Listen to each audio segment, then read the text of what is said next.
Olá, tudo bem? Como você está? Eu espero que você esteja bem. Eu estou bem, graças a Deus. Eu estou aqui novamente para nós lermos o nosso livro, O Grande Conflito. Nós estamos no capítulo 2. O capítulo 2 tem como título O Valor dos Mártires. E hoje é um sábado. Eu gosto de fazer isso no sábado, daí faz a leitura, daí eu venho aqui, gravo o vídeo, aí depois fica disponível para quem quiser dar uma olhadinha. Eu fico sempre pensando assim, o que passava na cabeça dessas pessoas, né, para elas terem se tornado mártires.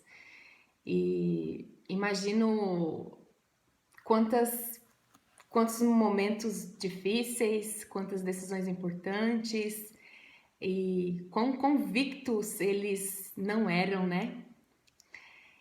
Aí me vem à mente assim pessoas que são personagens preferidos na minha vida, bíblicos, né? Aí me vem à mente José e Daniel. Por que eu penso nesses dois personagens? Eu penso em José porque ele foi um homem íntegro e puro. Ele era um homem puro. Eu fico assim extasiada por causa desse personagem em relação a isso. Depois, Daniel, ele foi fiel, né? Então, é magnífico isso também. Sem falar que ele orava 3 vezes ao dia. As receitas médicas, normalmente você toma as medicações 3 vezes ao dia. Aí eu fico pensando, bem, Daniel tomava a medicação dele bem certinho, né? 3 vezes ao dia. Então ele orava 3 vezes ao dia, ele tinha a medicação dele bem feita.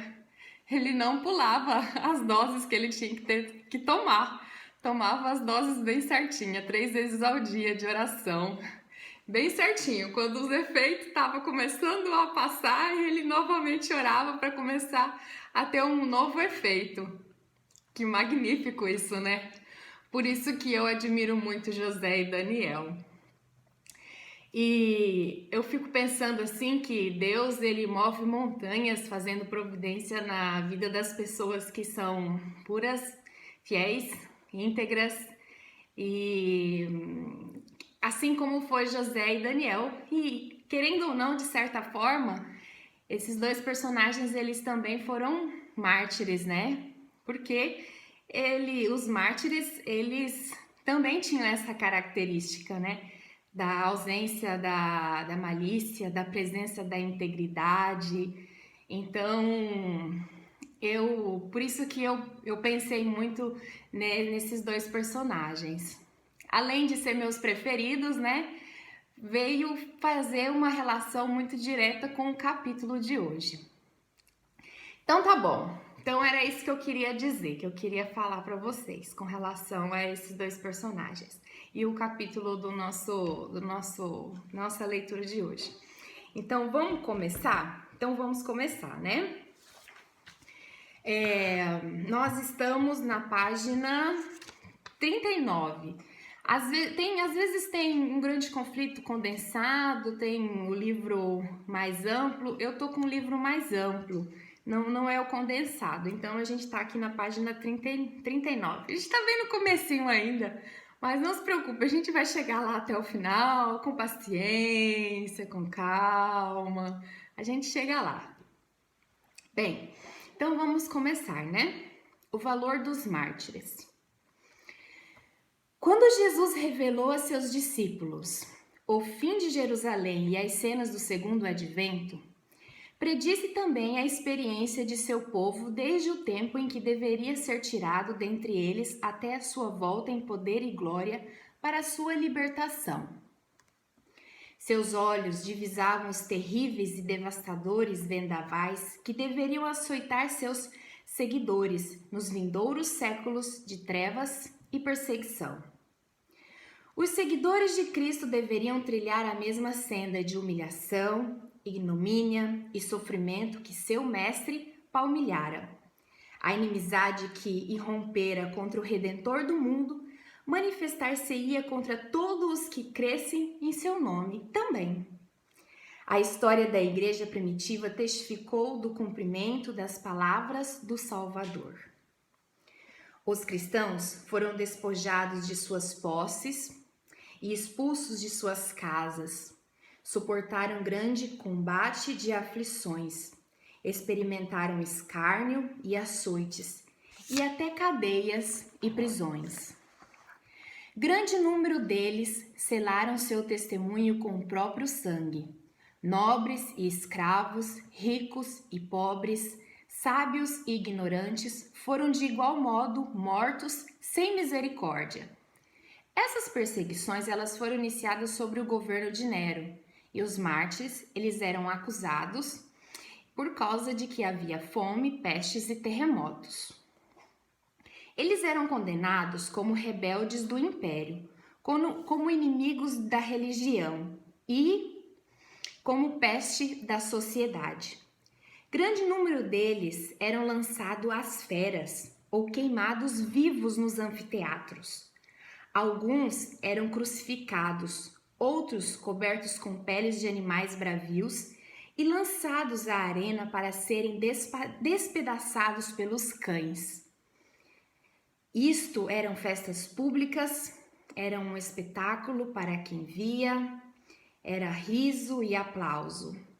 Para as pessoas que tinham prazer nisso, né? Porque na verdade não tem nada de legal nisso, né?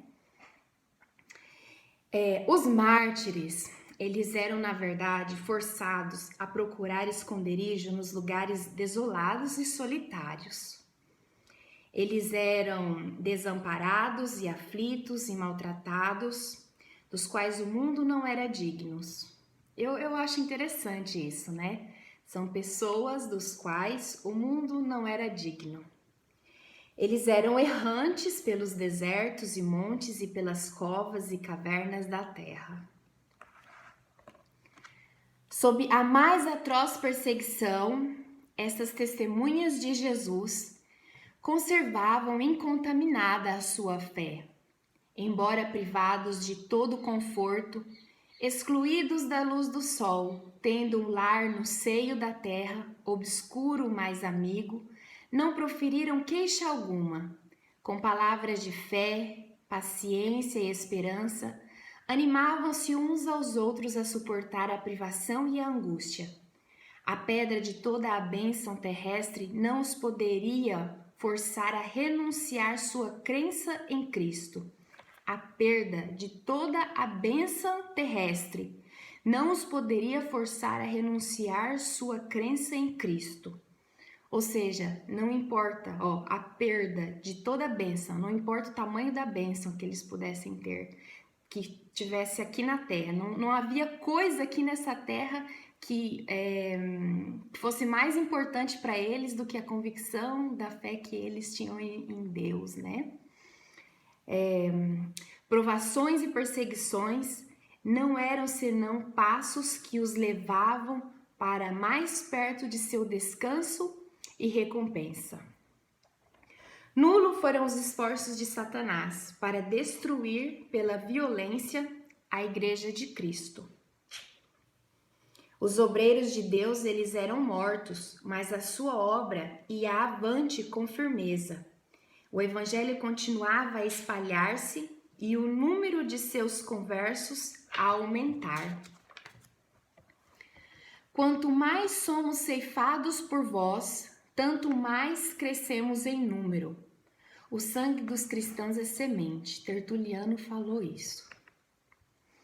Milhares eram aprisionados e mortos, mas outros surgiam para ocupar as vagas. E os que eram martirizados por sua fé tornavam-se aquisição de Cristo, por ele tido na conta de vencedores. Por Deus, né? Por Deus, tendo os mártires como vencedores. O grande adversário, o inimigo de Deus, então, por não obter, pelo artifício aquilo que não conseguira alcançar pela força, ele então fez uma nova estratégia. Cessou a perseguição, e em seu lugar foi posta a perigosa sedução da prosperidade temporal e a honra mundana. No lugar da perseguição foi posto o quê?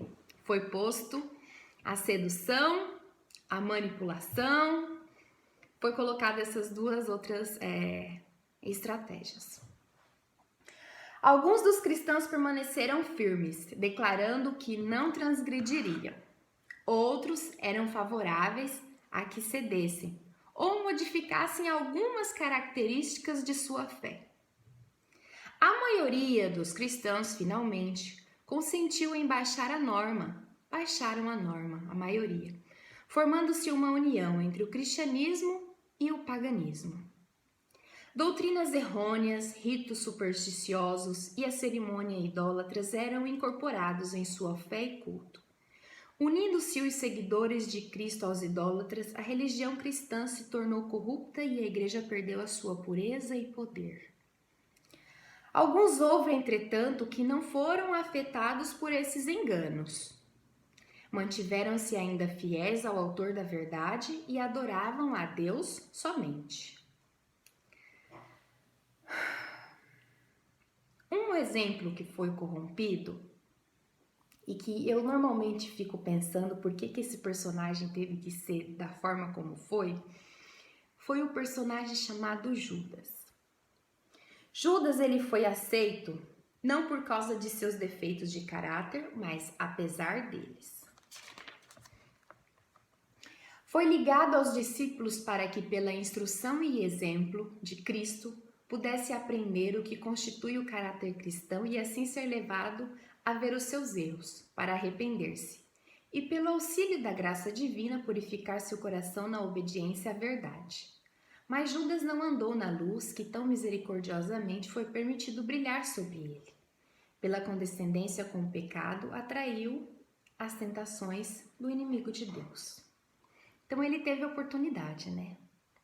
Só que infelizmente ele não teve, não condições, mas ele não teve forças em si, ou ele não quis, dentro do livre-arbítrio que ele teve, ele não quis, ele optou por não aproveitar a oportunidade que ele teve, né?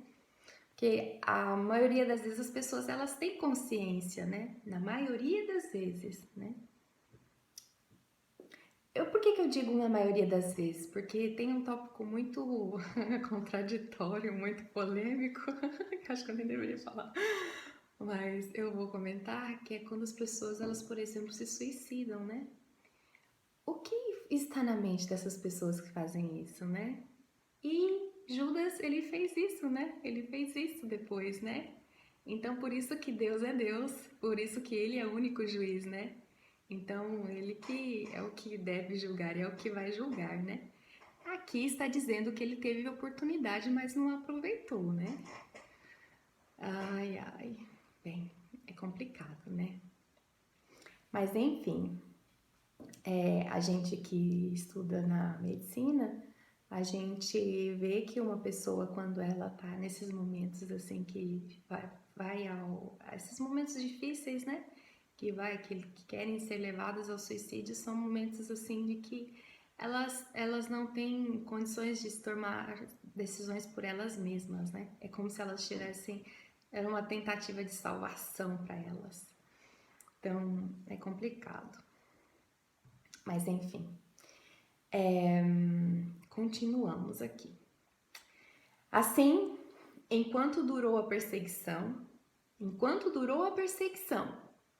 a igreja permaneceu comparativamente pura. Mas, cessando aquela perseguição, acrescentaram-se conversos que eram menos sinceros e devotados, e abriu-se o caminho para Satanás influenciar. Satanás exultou em haver conseguido enganar tão grande número dos seguidores de Cristo.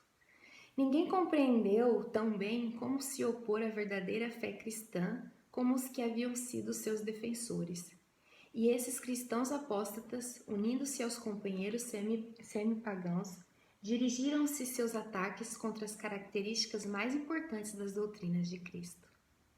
ou seja, aqueles que já pertenciam ao povo, né? Os que pertenciam antigamente eram os que sabiam com mais, assim, com mais facilidade condenar, né? Bom seria à igreja e ao mundo se os discípulos que atuavam, se os princípios que atuavam naquelas pessoas inabaláveis revivessem no coração do professo povo de Deus, que seriam, no caso, os mártires, né? Bom seria à igreja e ao mundo se os princípios que atuavam naquelas pessoas inabaláveis, os mártires, revivessem no coração do professo povo de Deus. Os primitivos cristãos eram, na verdade, um povo peculiar. Sua conduta irrepreensível e fé invariável eram contínua reprovação a perturbar a paz dos pecadores. Eram, portanto, odiados pelos ímpios. Pelo mesmo motivo foi que os judeus rejeitaram e crucificaram o Salvador, porque a pureza e a santidade de seu caráter era repreensão constante ao egoísmo e à corrupção deles. O caráter de Cristo era tão contrastante ao comportamento e à conduta dos demais que isso incomodava, né? O cristianismo puro, íntegro, é um sistema religioso que, recebido e obedecido, espalharia paz, harmonia e felicidade por toda a terra. A misteriosa providência que permite sofrerem os justos perseguição às mãos dos ímpios tem sido causa de grande perplexidade a muitos que são fracos na fé. Olha só, viu, gente? Questões assim que a gente não entende, às vezes a gente quer ficar julgando, não cabe a nós, né? Alguns se dispõem mesmo a lançar de si a confiança de Deus. Olha só. Por permitir que os mais vis dos homens prosperem, enquanto os melhores e mais puros são afligidos e atormentados pelo cruel poder dos maus. Como, perguntam-se, pode aquele que é justo e misericordioso e que também é de poder infinito tolerar a injustiça e a opressão? Aí vem a resposta. É essa uma questão com que nada temos que ver. E isso responde aquele assuntozinho polêmico que eu levantei ali atrás. Deus, ele é o justo, ele é o misericordioso, ele é o todo-poderoso, ele é onisciente, ele é o juiz. Então, é essa uma questão com que nada temos que ver. Então, ele é o que julga. Então, nós simplesmente, como filhos, deveríamos, por amor, obedecer e aceitar. E simplesmente permitir que ele, como juiz justo, dê a sentença e confie nessa sentença, porque com certeza é uma sentença justa, porque ele é que tá lá e conhece o coração, é ele que conhece a mente daquela pessoa, o coração daquela pessoa, ele é o único que tá lá e conhece de verdade, ele é o único que tem empatia completa. Então, daí tá a resposta, né? Essa é uma questão com que nós, seres humanos finitos, não temos nada que ver. É somente Deus que é o justo. Então, por isso que nós não devemos ficar com a nossa fé e se ficando fraca por causa de questões como estas, assim, de que às vezes o justo sofre demasiado, o rico prospera, ou se não questões polêmicas, Deus é injusto. Não, Deus ele é justo e ele sabe das coisas, ele sabe das coisas. Às vezes é até fácil falar, né? Mas quando tá numa situação estável, tudinho. Mas não. Deus, independente da pessoa, ela sempre vai passar por momentos altos e baixos na vida dela, né? E Deus vai estar lá para estar auxiliando, ajudando e ajudando ela a ver o que a gente está vendo e ouvindo aqui, né? Nessa escrita aqui, né? E daí esse é o momento da gente perceber que ele é o juiz justo, né? Que ele não é aquele que sempre o inimigo de Deus quer dizer que é o mentiroso, que é o que não faz a verdade, que, né? Enfim, já falei demais. Vamos continuar nossa leitura. Já falei demais. Esse negócio de comunicadora fala demais, gente do céu. Eu vou ter que ficar aguentando isso. Eu, hein? Não aguento isso não. Vamos aqui no livro. É eu que tenho que ficar falando, não? É o livro que tem que ficar falando? É o livro aqui, ó. O livro, ó. O livro. Não é eu, é o livro. Ai, ai. Vamos seguir então, por favor? Concentração, foco. Olha aqui, ó. Eu quero ler esse parágrafo de novo, tá bom? Ó, tá bom? Porque é um parágrafo importante também. A misteriosa providência que permite sofrerem os justos perseguição às mãos dos ímpios tem sido causa de grande perplexidade a muitos que são fracos na fé. Alguns se dispõem mesmo a lançar de si a confiança de Deus, por permitir que os mais vis dos homens prosperem, enquanto os melhores e mais puros são afligidos e atormentados pelo cruel poder dos que são maus. Como, perguntam-se, pode aquele que é justo e misericordioso e que também é de poder infinito tolerar tal injustiça e opressão? É essa uma questão com que nada temos que ver. Deus deu suficientes evidências do seu amor e não devemos duvidar de sua bondade por não podermos compreender a operação de sua providência. Disse o Salvador a seus discípulos, prevendo as dúvidas que lhes oprimiriam a alma nos dias de provação e de trevas.